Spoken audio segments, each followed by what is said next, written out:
जग्गू एक मेहनती और ईमानदार लकड़हारा था, लेकिन वो बहुत गरीब था। वो एक झोपड़े में अपनी पत्नी गौरी के साथ रहता था। घर में राशन खत्म हो गया है, कल खाना कैसे बनेगा? उनकी लालची पड़ोसन अक्सर उनकी गरीबी का मजाक बनाती थी। ये कैसा रूखा सूखा खाना है, ये तो मेरी गैया भी ना खाए। पड़ोसन की कड़वी बातों से उनका बहुत दिल दुखता था। मैं जंगल से लकड़ियां काट कर लाता हूँ, उन्हें बाजार में बेचकर राशन खरीदने के पैसे आ जाएंगे। जग्गू जंगल गया और एक एक कर लकड़ियां काटने लगा। वो एक बड़े पेड़ की टहनी को काटने के लिए कुल्हाड़ी चलाने लगा। तभी उसे एक आवाज सुनाई दी। मुझे मत काटो, मुझे मत काटो, मुझे मत काटो। ये किसकी आवाज आ रही है? कौन है यहाँ? मैं हूँ, तुम्हारे सामने खड़ा पेड़। पेड़ को बोलता देख उसे बहुत आश्चर्य हुआ। जग्गू पेड़ से बोला कि अगर वो उसे नहीं काटेगा तो बाजार में क्या बेचेगा? उसके पास राशन खरीदने के पैसे भी नहीं हैं। मैं एक जादुई पेड़ हूँ, मैं तुम्हारी जरूरत पूरी करूँगा, तुम्हें जो चाहिए वो मिलेगा। पेड़ के ऐसा कहते ही जादू से वहाँ बहुत सारा अनाज, दाल, चावल आ गया।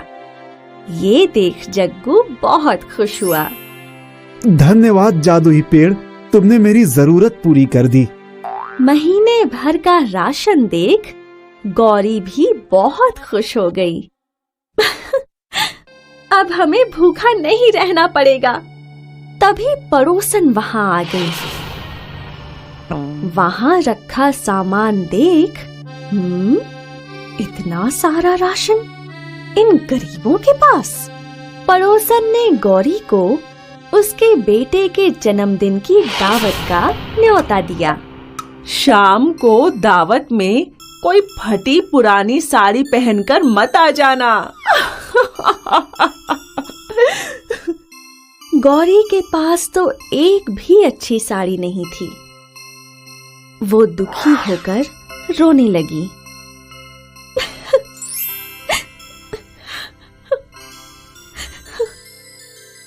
मत रो गौरी। चिंता में डूबा जग्गू नई साड़ी का इंतजाम कहाँ से करे, ये सोचता हुआ जंगल पहुंच गया। जादुई पेड़ ने उससे पूछा कि वो उदास क्यों है।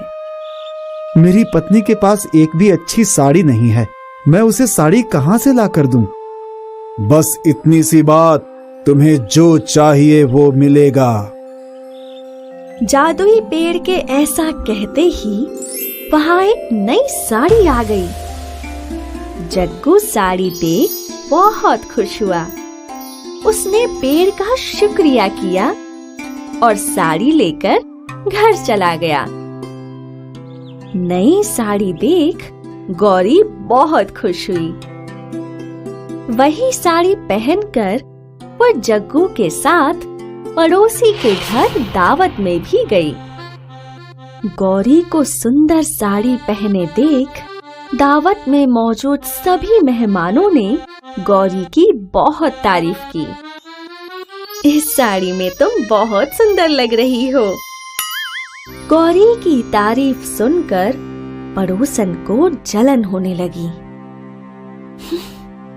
मैंने तो सोचा था सबके सामने इसकी गरीबी का मजाक बनाऊंगी, लेकिन ये सब तो इसकी तारीफ कर रहे हैं। जलन के वश पड़ोसन ने अपने सोने के कंगन छुपा दिए और गौरी पर कंगन चुराने का इल्जाम लगा दिया और सबके सामने उसकी बेइज्जती करने लगी। देखो देखो, इस गौरी ने मेरे कंगन चुरा लिए। जग्गू भी गौरी की बेइज्जती से बहुत दुखी हुआ। इतने महंगे कंगन हम कैसे लौटाएंगे? उदास जग्गू ने जंगल जाकर उस जादुई पेड़ को पूरी घटना सुनाई और रोने लगा। अब मैं वो महंगा कंगन कहाँ से लाऊं? पेड़ मुस्कुराया और फिर से बोला, बस इतनी सी बात, तुम्हें जो चाहिए वो मिलेगा। और वहाँ सोने के 2 खूबसूरत कंगन आ गए, जिसे देख जग्गू खुशी से झूम उठा। एक बार फिर उसने जादुई पेड़ को मदद करने के लिए धन्यवाद कहा और कंगन लेकर चला गया। जग्गू और गौरी ने वो कंगन पड़ोसन को लौटा दिए। हमसे गलती हो गई, ये लो तुम्हारे कंगन। कंगन देख पड़ोसन को बहुत आश्चर्य हुआ। मेरे कंगन तो मैंने छुपा दिए थे, तो फिर इन गरीबों के पास ये कंगन कहाँ से आए? कुछ तो राज है, मुझे जानना होगा। गौरी ने जग्गू से पूछा कि वो इतने महंगे कंगन कहाँ से लाया। जंगल में एक जादुई पेड़ है, उसी ने मुझे ये कंगन दिए। वो साड़ी और राशन भी उसी पेड़ ने दिया था। जग्गू की बात सुनकर पड़ोसन दंग रह गई। अच्छा, तो ये राज है।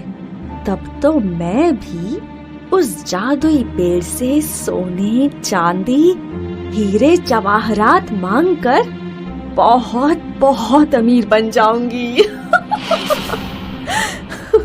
अगले दिन पड़ोसन जग्गू का पीछा करते हुए उस जादुई पेड़ तक पहुंच गई। वहां उसने सच में जग्गू को उस पेड़ से बात करते देखा। फिर जग्गू के जाते ही वो पेड़ के पास गई।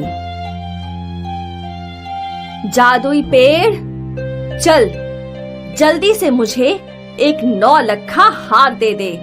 पड़ोसन के मांगने पर वहाँ एक चमचमाता 9 लखा हार आ गया। पड़ोसन खुशी के मारे पागल हो गई, लेकिन जैसे ही उसने वो हार गले में डाला, वो हार सांप बन गया। पड़ोसन डर कर चीखने लगी। उसने सांप उठाकर फेंक दिया और जादुई पेड़ से पूछा कि उसे सांप क्यों मिला, जबकि जग्गू को उसकी मनपसंद वस्तु मिली। जादुई पेड़ ने बोला कि जग्गू ने उससे मजबूरी के कारण वो चीज मांगी जिसकी उसे जरूरत थी, लेकिन पड़ोसन ने लालच में आकर हार मांगा। उसे उसके लालच के फल में सांप मिला। ये सुनकर पड़ोसन बहुत गुस्सा हुई। मैं तुझे जला दूंगी। पड़ोसन ने जलती हुई मशाल लेकर जादुई पेड़ को जलाने की कोशिश की। पेड़ तो नहीं जला, उल्टा पड़ोसन के पल्लू में ही आग पकड़ ली और वो खुद को बचाने के लिए इधर उधर भागने लगी। इस कहानी से हमें ये सीख मिलती है कि मेहनत और ईमानदारी से काम करने वाले को अपनी जरूरत की हर वस्तु मिल जाती है, लेकिन लालच करने वालों को कुछ नहीं मिलता।